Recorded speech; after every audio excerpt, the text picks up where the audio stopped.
여러분 안녕하세요. 노태우의 3분 심장입니다.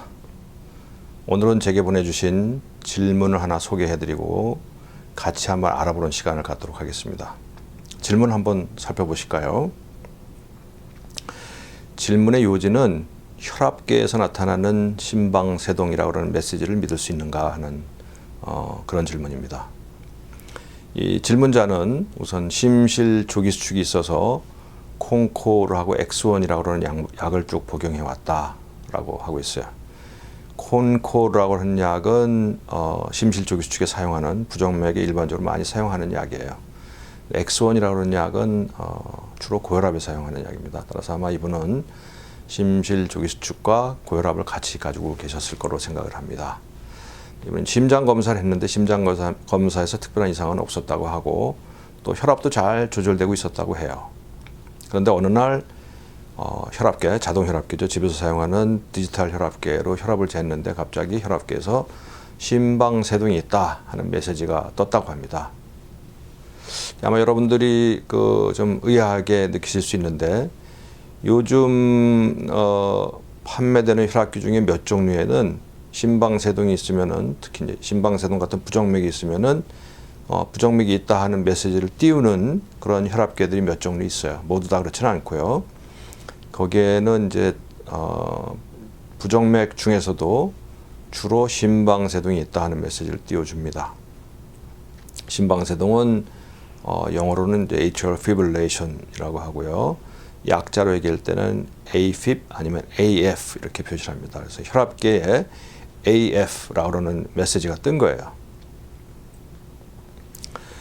이런 한번 그림 보시게 되면 이제 이런 여기 보이는 것처럼 이런 AF라고 하는 표시가 있죠. 이게 이제 심방세동을 표시하는 글자죠. 그래서 혈압계에 보면은 수축혈압 수치, 이완결합 수치, 심장 박동수 수치 이렇게 세 가지가 주로 나오는데 거기에 AF라고 하는 메시지가 뜨게 되면 이제 심방세동이 같이 있다 이런 이야기입니다. 실제 이런 특수한 혈압계들 몇 종은 그러한 알고리즘을 가지고 있어요. 심장 박동이 없이 불규칙하게 박동하면 이건 부정맥이 있다. 특히 자기가 가지고 있는 알고리즘상에 이건 심방세동에 해당된다 하는 메시지를 보여주는 그러한 기능이 있어요. 이제 심방세동을 알아채는 것은 심방세동이라는 부정맥 자체가 심장 박동이 매우 빠르면서 불규칙하거든요. 그래서 그 기계에 심장 박동수가 매우 빠르고 불규칙한 그런 상황을 보게 되면은 이러이러한 경우에는 심방세동 메시지를 띄워라 하는 그런 기능을 가지고 있는 거죠. 이 기능이 100% 정확하지는 않아요. 어떻게 해서 이런 알고리즘이 가능하냐면은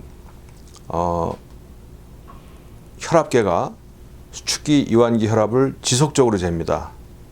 그래서 혈압계에서 보면 이제 커프라고 그러는 데는 이제 그 공기가 꽉 들어차잖아요. 꽉 들어찬 다음에 공기가 서서히 빠져나갑니다. 그러면은 혈압계에서 그 진동을 가지고 수축기, 이완기, 수축기, 이완기를 계속 측정을 하다가 마지막에 그 평균을 내서 수치를 우리한테 보여주거든요. 근데 이제 심장 박동수를 따라서 이 혈압계는 심장 박동수를 계속 인지를 하고 있어요. 그런데 심장 박동수가 몹시 불규칙하게 되면은 자기가 배워온 알고리즘에 의해서 심방세동이 있다 하고 AF라고 하는 메시지를 보여주게 되는 거예요. 그래서 심방세동을 진단하는 게 심전도를 보고 진단하는 게 아니라 순전히 심장 박동수의 불규칙성만을 가지고 진단하기 때문에 100% 정확하지 않아요.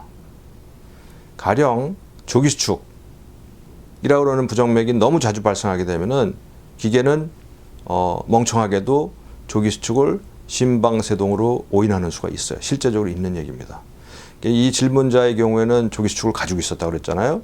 그래서 이 조기수축이 그 당시에 굉장히 자주 나오면서 기계가 오인을 했는지 아니면 실제 심방세동이 있었는지 이거는 지금 확인하기 어려워요. 그래서 이건 아마 병원에서 좀 정확하게 진단을 받아볼 필요가 있겠다라고 생각을 하고요. 두 번째 이분이 보내주신 질문이 또 아주 좋은 질문을 보내셨는데 기계상에서 나타난 그 맥박수가 60일밖에 안 됐다. 근데 자기가 알기에는 심방세동은 심장 박동수가 굉장히 빠른 거로 알고 있는데 60일밖에 안 나왔는데 이게 심방세동이겠느냐 하는 질문입니다. 굉장히 합당한 질문이긴 해요. 심방세동이 발생하게 되면은 치료받지 않은 심방세동이 발생하게 되면은 심장 박동수가 굉장히 올라가요. 100회 이상, 어떤 경우는 150, 180까지도 올라갑니다. 근데 이분의 경우는 60일밖에 안 나왔으니까 이거 좀 이상하지 않느냐 한데 이것도 가능한 얘기입니다. 왜냐하면 이분이 지금 콩코르라고 하는 베타 차단제를 복용하고 있어요. 조기 수축 때문에. 근데 일반적으로 이런 콩코르라고 하는 베타 차단제는 심장 박동수를 낮춰요. 심방세동이 있음에도 불구하고 박동수가 그렇게 올라가지 않을 수가 있어요. 따라서 가능성이 있습니다. 세 번째, 나는 나이가 젊은 편인데 어떻게 심방세동이 생길 수 있느냐라고 질문했는데 이것도 가능한 얘기입니다. 심방세동은 주로 연세가 많은 분들한테 발생해요. 65세, 75세, 85세가 되면서 발생이 급격히 증가하는데 젊은 연령에서도 발생합니다. 여러 가지 원인이 있는데 특별한 심장에 이상 없이 발생하는 경우 왜 발생하는가 사실 정확하지는 몰라요. 다만 이러한 경우에 많이 발생하더라 하는 걸 가지고 이게 아마 원인적 요소가 아니겠느냐 짐작을 하는데 거기에는 이제 고혈압, 그 다음에 수면무호흡증, 비만, 또 술, 뭐 이러한 그 환경적인 요소 아니 이런 것들이 실제적으로 심방세동의 발생에 영향을 미친다고 되어 있어요. 아직까지 이 혈압계에서 나타나는 심방세동 사인이 메시지가 과연 믿을 만한 것이냐라고 하는 제목을 가지고 여러분과 같이 한번 알아봤습니다. 노태우의 3분 심장이었습니다. 여러분 감사합니다.